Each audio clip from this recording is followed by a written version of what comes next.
या फिर उससे ऊपर आप जितना भी हायर स्टडी करेंगे सब हमें क्वाड्रेटिक ये इक्वेशन आपको पढ़ना ही होता है। तो चलिए हम लोग अब ज्यादा टाइम वेस्ट नहीं करते हैं और इसको पढ़ते हैं कि ये होता क्या है। तो क्वाड्रेटिक इक्वेशन मतलब कि ये होता क्या है इक्वेशन, अगर कोई equation ax² plus bx plus c का फॉर्म में रहे इक्वल टू 0, अगर इस फॉर्म में कोई भी इक्वेशन रहेगा तो उसको बोले हम लोग क्या, क्वाड्रेटिक इक्वेशन। मतलब कि इसमें जो वेरिएबल होगा उस वेरिएबल का पावर हम लोग का हमेशा 2 होना चाहिए, या फिर डिग्री बोलिए उसको, डिग्री से 2 होना चाहिए। मतलब इसमें जो वेरिएबल है, वेरिएबल हम लोग क्या होता है, जिसका कोई भी एक फिक्स्ड वैल्यू ना हो। इसमें हम लोग क्या है, हम लोग x वेरिएबल है, ए भी वेरिएबल है x²। c हम लोग क्या है, c हम लोग कोई भी कांस्टेंट टर्म है, और b क्या है, b हमें कोफिशिएंट ऑफ x है, और a क्या है, कोफिशिएंट ऑफ x²। ठीक है, तो हम क्या बोले कि ऐसा इक्वेशन जिसमें वेरिएबल का पावर 2 होना चाहिए या फिर उसका डिग्री 2 होना चाहिए। तो यहां पर देखिए वेरिएबल का पावर क्या है, इसमें पावर 1 है और इसमें पावर 2 है, मतलब वेरिएबल का हाईएस्ट पावर क्या है, 2 है। तो ये क्या होगा क्वाड्रेटिक इक्वेशन, जिसमें ठीक है हम लोग ये भी बोल सकते हैं कि एन इक्वेशन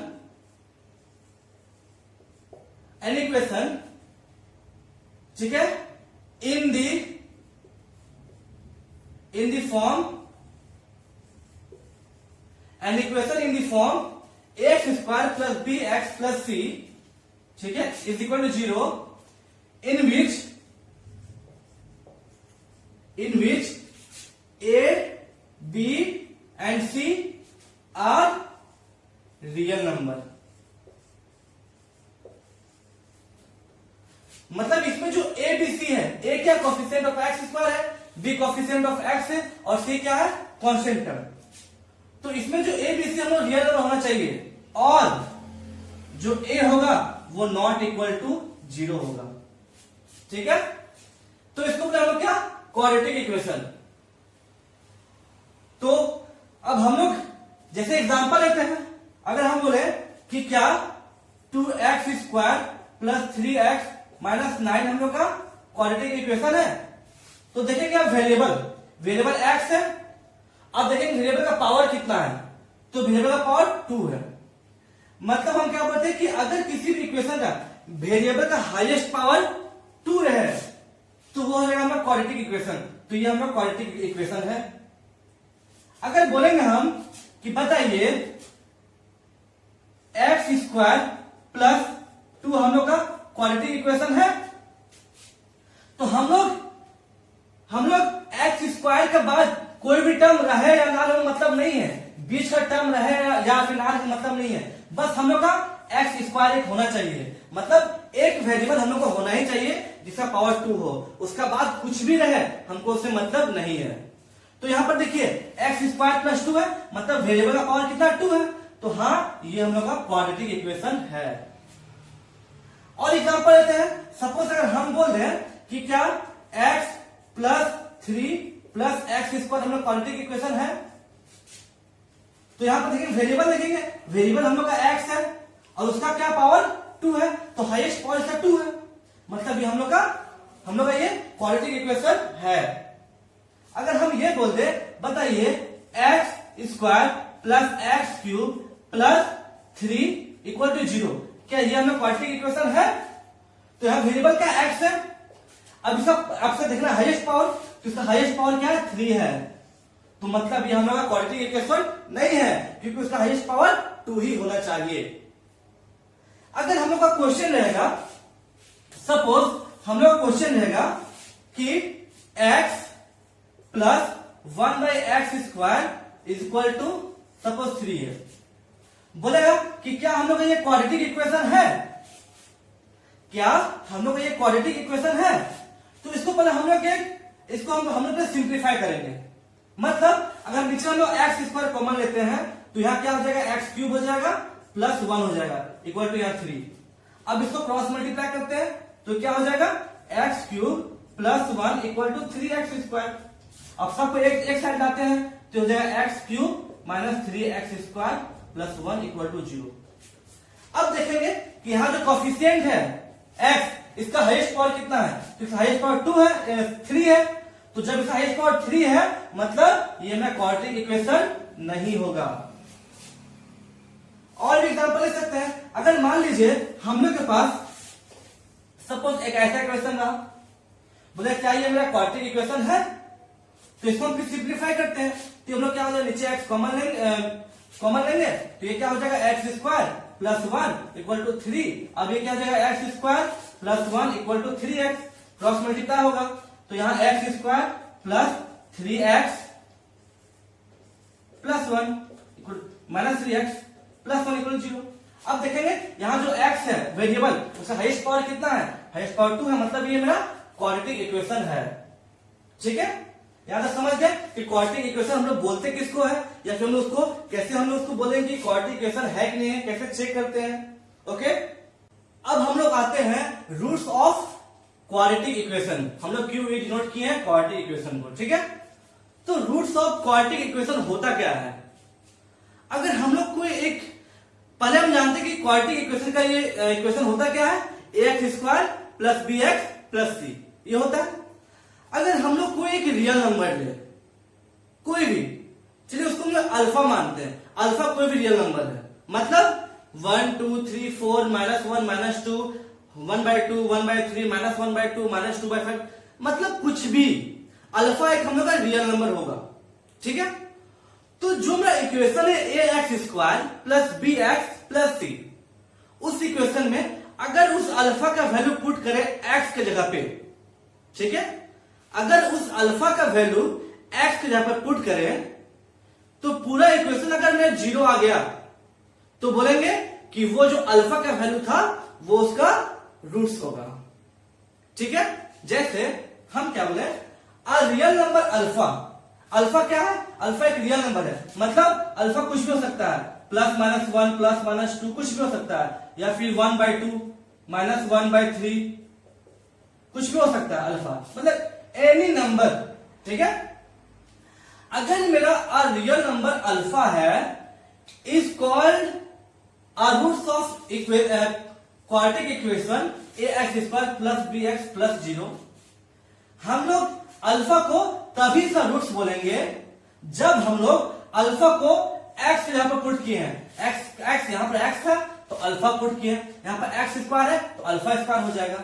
ठीक है, जब हम लोग अल्फा को x यहां पर पुट करने पे वैल्यू उसका अगर 0 आ जाए, इज इक्वल टू 0 आ जाए, तो हम बोलेंगे कि अल्फा उसका रूट्स हुआ। ठीक है, समझ गए। अब देखिए इसमें कुछ कुछ नोट्स लिखे, इंपॉर्टेंट नोट्स। क्या बोला है कि अगर अल्फा हम लोग का रूट्स हुआ कोई भी क्वाड्रेटिक इक्वेशन का, जिस suppose ax² plus bx plus c, अगर अल्फा का रूट्स हुआ तो हम लोग उसको क्या बोलेंगे कि x इक्वल टू जो अल्फा था वो सेटिस्फाई किया इक्वेशन को, ax² plus bx plus c को सेटिस्फाई किया। दूसरा हम लोग क्या बोलेंगे, अगर अल्फा उसमें डालने पे अगर ये 0 हो जाता है मतलब वो उसका रूट्स हो गया। ठीक है, तो हम लोग ये भी बोल सकते हैं कि x equal to alpha is the solution of equation this, मतलब हम लोग उसको रूट्स भी बोल सकते हैं, उसको हम लोग सॉल्यूशन भी बोल सकते हैं कि ये पॉइंट पे ये इक्वेशन 0 आ रहा है तो वो जो पॉइंट है उसका सॉल्यूशन होगा। ठीक है, सपोज मेरे पास अगर मेरा एक इक्वेशन है, सपोज मेरे पास कोई भी इक्वेशन है, मान लीजिए कि x² plus x plus 1 equal to 0 है। ठीक है, सपोज मान लीजिए कुछ भी है, दिक्कत नहीं है। ठीक है, तो अगर हम लोग अल्फा इक्वल टू -2 पुट करते हैं, ठीक है, अल्फा इक्वल टू -2 पुट करते हैं तो यहां क्या हो जाएगा, यहां क्या हो जाएगा 4 -2 प्लस 1 इज इक्वल टू 0।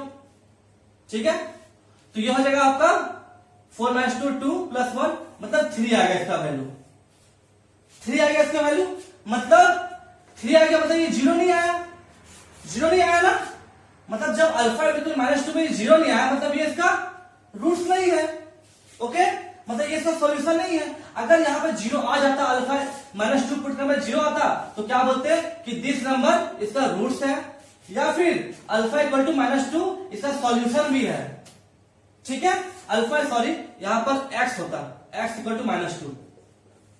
ठीक है, तो अगर हम क्या बोलते हैं एक्स इक्वल टू -2 इसका रूट्स भी है, या फिर एक्स इक्वल टू -2 इसका क्या है, इसका सॉल्यूशन भी है। कब? जब ये 0 होता।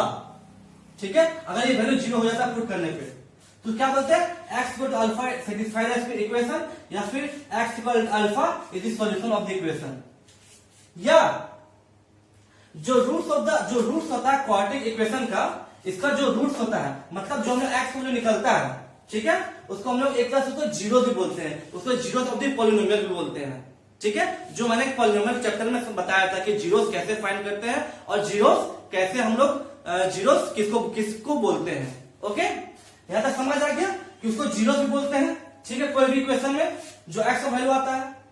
तो चलिए इसका एक एग्जांपल लेते हैं। ओके,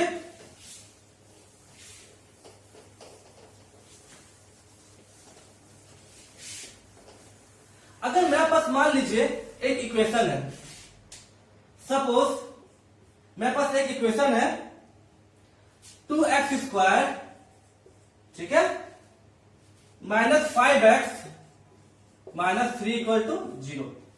ठीक है, बोला है कि पहला कि x = 3 है और दूसरा x = 4 है।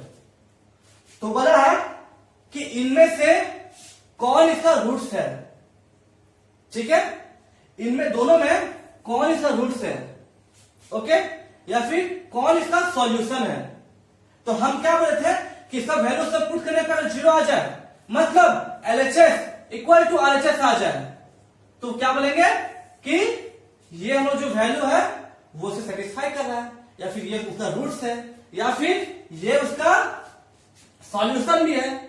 तो चलिए पुट करते हैं पहला में, x = 3 है तो हम क्या करेंगे 2x² -5x -3 = 0। अब जहां जहां x है वहां x का वैल्यू पुट करेंगे। तो LHS लेते हैं, LHS ये LHS हो गया, तो मैं 2 × 3 का होल स्क्वायर -5 × 3 -3 = 0। ठीक है, ठीक है, इतना LHS हो गया हम लोग का। अब ये क्या आ जाएगा 2 × 9 3 3 9 -15 -3 मीन्स 18 -18 = 0। अब ये 0 आ रहा है, मतलब ये RHS का बराबर आ रहा है ना, मतलब कि x = 3, x = 3 is the roots of the quadratic equation जो भी गिवन है यहां। या फिर हम लोग ये भी बोल सकते हैं कि x = 3 is the solution of this quadratic equation। ठीक है, या फिर हम लोग ये भी बोल सकते हैं कि x = 3 is the zeros of this quadratic equation। तीनों कुछ भी क्वेश्चन पूछ सकता है कि क्या ये इसका सॉल्यूशन है, या फिर क्या इसका रूट्स है, क्या इसका ये जीरोस है। समझ में आ गया। अब पहला हम देख लिए, अब दूसरा देखते हैं। ठीक है, दूसरा देखते हैं। दूसरा में क्या होगा कि जहां जहां हम लोग का x है वहां पर हम लोग क्या पुट कर देंगे 4 पुट कर देंगे। सेकंड तो सेकंड में x का 4 है तो 4 यहां भी 4 पुट कर दिए। तो LHS कितना आ रहा है 2 × 60 -5 × 4 20 -3 तो हो जाएगा 32 -23, तो ये हम लोग आ गया 9। मतलब this is not equal to RHS। RHS क्या था, 0 था। That means x = 4 is not the roots of this equation. मतलब x = 4 इसका रूट्स नहीं है, या फिर x = 4 इसका सॉल्यूशन भी नहीं है, या फिर x = 4 इसका जीरोस भी नहीं है। ओके, समझ गए। अब देखिए अगर हम लोग क्वेश्चन दिया रहेगा सपोज, ठीक है, हम लोग का क्वेश्चन दिया रहेगा, यहां तक समझ गए। अब क्वेश्चन दिया रहेगा सपोज कि अगर एक क्वेश्चन है k x², ठीक है, plus 2x minus 3 equal to 0। Okay, बोलेगा कि x इक्वल टू 2 में ये equation x equal to this equation का सॉल्यूशन है। ध्यान दीजिए, क्या बोलेगा कि x इक्वल टू ये इक्वेशन का सॉल्यूशन है, तो फाइंड k।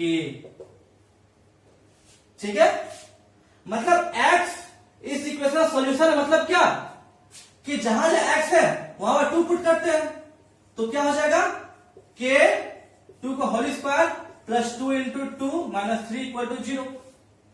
सॉल्यूशन मतलब दिस होल इक्वल टू 0। ठीक है, कोई दिक्कत? ओके, मतलब ये होल इक्वल टू 0 हो गया। अब हमें फाइंड क्या बोला है, तो k निकालना है, तो यह 4k plus 4 minus 3 equal to 0, मतलब 4k plus 1 equal to 0। 4k क्या हो जाएगा हम लोग का, 4k equal to minus 1, k equal to minus 1/4। हम लोग यहां से k का वैल्यू निकाल लिए। समझ में आया क्या k का वैल्यू कैसे फाइंड करेंगे हम लोग, कोई भी इक्वेशन देगा तो। ओके, हम लोग का दूसरा टॉपिक क्या, फैक्टराइजेशन। फैक्टराइजेशन मतलब क्या समझ रहे, फैक्टर मतलब कोई भी क्वाड्रेटिक इक्वेशन का फैक्टर को कैसे फाइंड किया जाता है। ठीक है, तो अगर मेरे पास मान लीजिए कोई एक क्वाड्रेटिक इक्वेशन है, ax square plus bx plus c is equal to 0। ठीक है, तो हम लोग इसको फैक्टराइज कैसे करते थे, बीच का टर्म को हम लोग स्प्लिट करते थे, तोड़ते थे, और ऐसे तोड़ते थे कि वापस प्लस या माइनस करने पे bx ही आ जाए, और उसको प्रोडक्ट करने पे c इंटू ax स्क्वायर आए। ठीक है, तो सपोज हम इसको जब तोड़े, तो ये जब तोड़े इसको, तो ये हम लोग का दो लीनियर पेयर में आ गया। सपोज दो लीनियर पेयर में एक px प्लस q आ गया, और दूसरा rx प्लस s आ गया। मतलब इस जब हम लोग इक्वेशन जब तोड़े, तो ये प्रोडक्ट फॉर्म हो गया, दो लीनियर प्रोडक्ट फॉर्म में। लीनियर मतलब इसका पावर 1। ठीक है, मतलब इसको तोड़ने पे सपोज मैं दो, मेरा आ गया फैक्टर आ गया, लीनियर फैक्टर आ गया, जिसमें हम लोग का p q r s कोई भी रियल नंबर हो सकता है, इज एनी रियल नंबर। ठीक है, और p और जो r है वो नॉट इक्वल टू 0 होगा, मतलब x के साथ जो कोफिशिएंट होगा वो नॉट इक्वल टू 0 होगा, 0 कभी नहीं होगा। ठीक है, तब देखिए अगर जब हम इसे तोड़ने पर जब मैं ऐसे प्रोडक्ट में आ रहा है, ठीक है, तो मतलब कि दिस इक्वल टू 0, क्योंकि इसके जगह पर हम लोग ये लिखे हैं, तो दैट मीन्स कि p x plus q is equal to 0। तो यहां से क्या हो जाएगा, x क्या आ जाएगा, x हो जाएगा q by p minus q by p। ठीक है, और फिर एक ये हो जाएगा rx plus s equal to 0। तो यहां से x का वैल्यू क्या आ जाएगा हम लोग का, माइनस s बाई r। अब जो मेरा x का वैल्यू यहां आया, एक ये और एक ये क्या बोलेंगे कि ये जो वैल्यू आया ये इसका रूट्स होगा, या फिर ये इसका सॉल्यूशन होगा, या फिर ये इसका जीरोस होगा। सपोज कोई भी इक्वेशन ले, सपोज यहां पर x वैल्यू कुछ भी आता, तो उसे क्या होता, रूट्स होता। ठीक है, तो चलिए हम लोग इसका कुछ क्वेश्चन देखते हैं। ओके, तो इसका फर्स्ट क्वेश्चन देखते हैं हम लोग कि इसको सॉल्व कैसे करते हैं, रूट को कैसे फाइंड करते हैं। ठीक है, मान लीजिए मेरे पास कोई क्वेश्चन है, सपोज मेरे पास एक क्वेश्चन है, सपोज डायरेक्ट क्वेश्चन है, अगर x प्लस 4 अगर ऐसे है और x माइनस 2 है इक्वल टू 0 है, एक ये क्वेश्चन है, बोलेगा कि इसका रूट्स क्या होगा सपोज, तो मतलब एक बार ये इक्वल टू 0 और एक बार x माइनस 2 इक्वल टू 0, तो यहां से x इक्वल टू माइनस 4 निकला और यहां से x इक्वल टू 2 निकला, मतलब x इक्वल टू 4 माइनस 4 और 2 क्या होगा, इसका are roots of ever equation. है, is the solution, is the solution of this equation. या फिर x इक्वल टू -4 और 2 क्या हो गया, इसको बोल सकते हैं क्या कि are the zeros of ever polynomial. ठीक है, समझ में आया कि हम क्या होता है, रूट्स कैसे फाइंड करते हैं। एक और क्वेश्चन देखिए, अगर मेरे पास दिया हुआ है सपोज मेरे पास कोई क्वेश्चन है, अगर हम बोले कि मेरे पास है सपोज एक्स स्क्वायर, ठीक है, मेरे पास अगर एक्स स्क्वायर है, x square plus suppose 6x है, ठीक है, प्लस 5 है इक्वल टू 0। बोले कि इसका रूट्स फाइंड कीजिए, इसका रूट्स फाइंड कीजिए या फिर इसका सॉल्यूशन फाइंड कीजिए। ठीक है, तो ऐसा क्वेश्चन है तो क्या करेंगे, हम बताए थे सबसे पहले मिडिल टर्म को तोड़ेंगे और ऐसे तोड़ेंगे ताकि वापस प्लस या माइनस करने पे ये आ जाए, और जब सब प्रोडक्ट हो तो इसके फॉर्म में हो जाए 5x पर आए। तो हम लोग 6x को क्या लिख सकते हैं, x square plus 5x plus x लिख सकते हैं, 5x प्लस x 6x, और जब इसको इंटू करेंगे तो 5x स्क्वायर मतलब ये वापस, ठीक है, इज इक्वल टू 0। अब यहां पर x कॉमन लेते हैं तो x प्लस 5 आता है, फिर से यहां पर 1 कॉमन लेंगे तो x प्लस 5 होगा। समझ में आया, इज इक्वल टू 0।